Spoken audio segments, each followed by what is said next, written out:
बच्चों कक्षा 6 विषय गणित और प्रश्नावली अपनी 3.3 है। इसमें बाध्यता की जांच करनी है।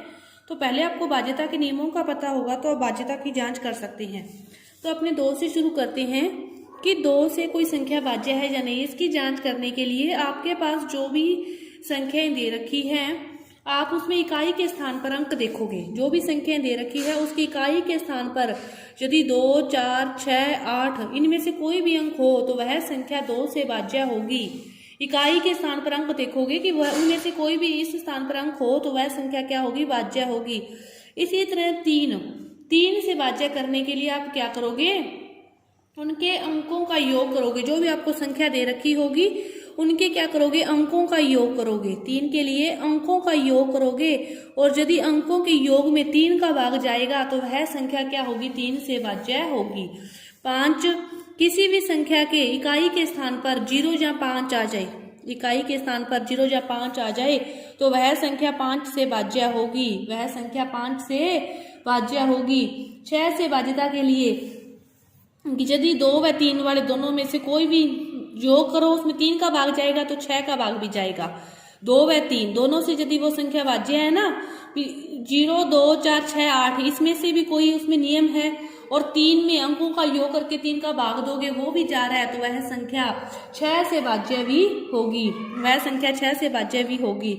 इसी तरह आप 6 के बाद 8 की बात करें। 8 से बाध्य के लिए क्या होता है कि 4 या उससे अधिक अंकों की कोई भी संख्या है वो 8 से बाध्य तब होगी जब उसके अंतिम 3 अंक से बड़ी संख्या, मतलब 4 अंकों से ज्यादा कोई संख्या दे रखी है जैसे 25, 17, 4 अंकों से ज्यादा है, अंतिम 3 अंकों का योग, अंतिम 3 अंकों का योग, 3 अंकों का योग 8 से बाध्य हो, अंतिम 3 अंकों का योग 8 से बाध्य हो ना तो वो संख्या 8 से बाध्य होगी।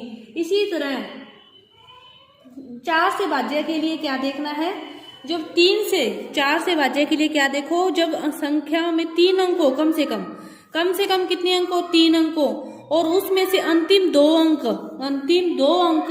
4 से बाध्य होंगे तो वह संख्या क्या होगी, 4 से बाध्य होगी जब अंतिम 2 अंक 4 से बाध्य होंगे। और रही बात 9 की बात करने के लिए आप क्या करोगे, अंकों का योग करोगे।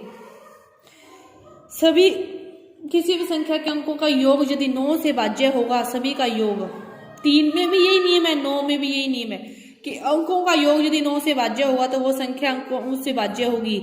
और 11 से जांच करने के लिए कोई भी संख्या जैसे आपको दे रखी है 13, 31, इसका विषम 1, 3, इनका योग करो 4, सम का योग करो 4, 4 में से 4 गए 0, 4 में से 4 गए 0। अब देखो इस 0 में 11 से बाध्य है या नहीं है, तो फिर ये उससे बाध्य होगी। और यदि इसमें विषम संख्याओं का योग करो, विषम संख्या का योग करो, दोनों का घटाव करो, फिर उसमें बाध्य है या नहीं है, फिर उसकी जांच अपने कर सकते हैं। तो इसमें 0 में तो फिर हर किसी का भाग चला जाता है तो ये संख्या इससे बाध्य है। अब बाध्यता के नियम देखो कि 2 से बाध्य कब होगी, जब उसके अंतिम अंक 2, 4, 6, 8 होंगे।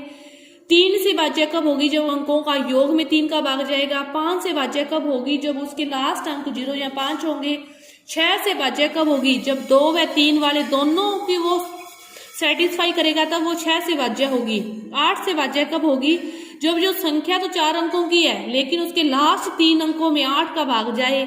4 से बाध्य कब होगी, जब कम से कम संख्या 3 अंकों की है और लास्ट 2 अंक 4 से बाध्य हो। 9 से बाध्यता करने के लिए सभी का योग करके 9 का भाग देखोगे। और 11 से बाध्य की जांच करने के लिए आप विषम पदों का योग, सम पदों का योग, दोनों का घटाव करोगे। उस घटाव में देखोगे कि 11 का भाग जाता है या नहीं जाता। तो इस प्रश्नावली के सारे क्वेश्चन आप हल कर सकते हो जब इस बाध्यता के नियमों के बारे में आपको पता चल गया। जैसे देखो एक तो सारणी दे रखी है, 3.3 का जो पहला क्वेश्चन है ना उसमें तो सारणी दे रखी है 128 लंबी सारी और इधर दे रखा है 2, 3, 4, 5 से आपको चेक करना है कि भाग जाता है या नहीं जाता। अब देखो 2 का भाग चेक करने के लिए अपने को लास्ट पता होना चाहिए, 8 है भाग जाएगा। 3 से भाग चेक करने के लिए इनका योग करते हैं, 8, 2, 10 और 11, 11 में 3 का भाग नहीं जाता। 4 से बाध्यता की जांच करने के लिए 3 अंकों की संख्या है, लास्ट 2 अंक 28 है, 28 में 4 का भाग जाता है तो भाग जाएगा। 5 से बाध्यता की जांच करने के लिए लास्ट इकाई का अंक 0 या 5 होना चाहिए, जो नहीं है। इस प्रकार आप सारे नियमों को याद करते हुए इस क्वेश्चनों को हल कर सकते हो। दूसरा क्वेश्चन देखो क्या दे रखा है, 4 से बाध्यता की जांच करनी है। आपके पास दे रखा है 572, क्या दे रखा है 572।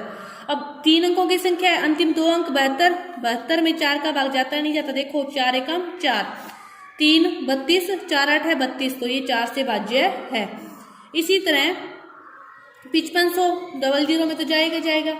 इसके बाद कोई भी जैसे संख्या दे रखी है आपकी, एक बड़ी सारी संख्या दे रखी है 72 63 52, तो लास्ट 2 अंक 52, 52 में 4 का भाग देके देखो 4 एकम 4, 4 3 12 जा रहा है जाएगा।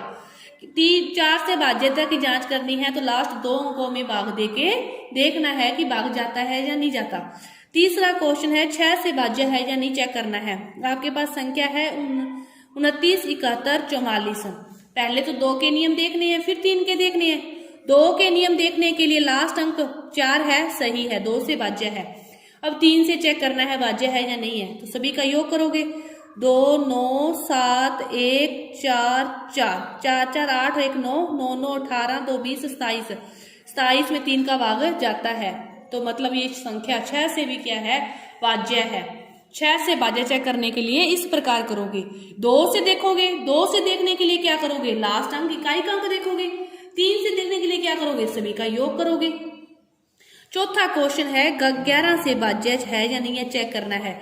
आपके पास क्या दे रखा है 54 45, 54 45, तो देखो सम स्थान पर जो है 4 + 5, सम मतलब 1 2 3 4 9, विषम स्थान पर भी क्या है 5 + 4 9, दोनों का घटाव करोगे 9 - 9 0, 0 में तो हर किसी का भाग ही जाता है, तो ये संख्या 11 से भाज्य है। इसी तरह देखो एक संख्या और दे रखी है 10,824 दे रखी है।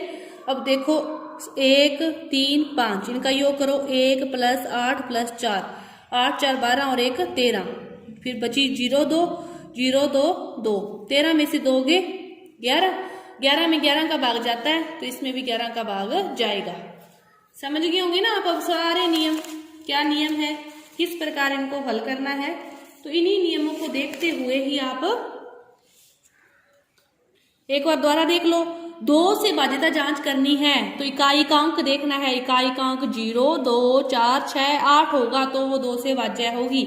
3 से भाज्य जांच करनी है, सभी के अंकों का योग करना है। 5 से भाज्य जांच करनी है, इकाई का अंक देखना है 0 है या 5 है।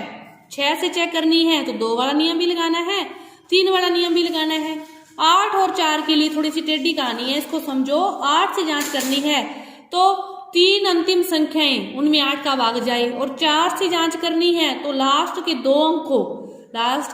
अंकों में 4 का भाग जाए, तो वो 4 से भाज्य होगी।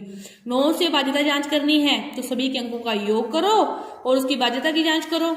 11 से करनी है तो सम स्थान वालों का योग करो, विषम स्थान वालों का योग करो, दोनों का घटाव करो और उसमें देखो कि 11 का भाग जाता है या नहीं। तो ये आपकी जो प्रश्नावली थी ये पूरी हुई। धन्यवाद।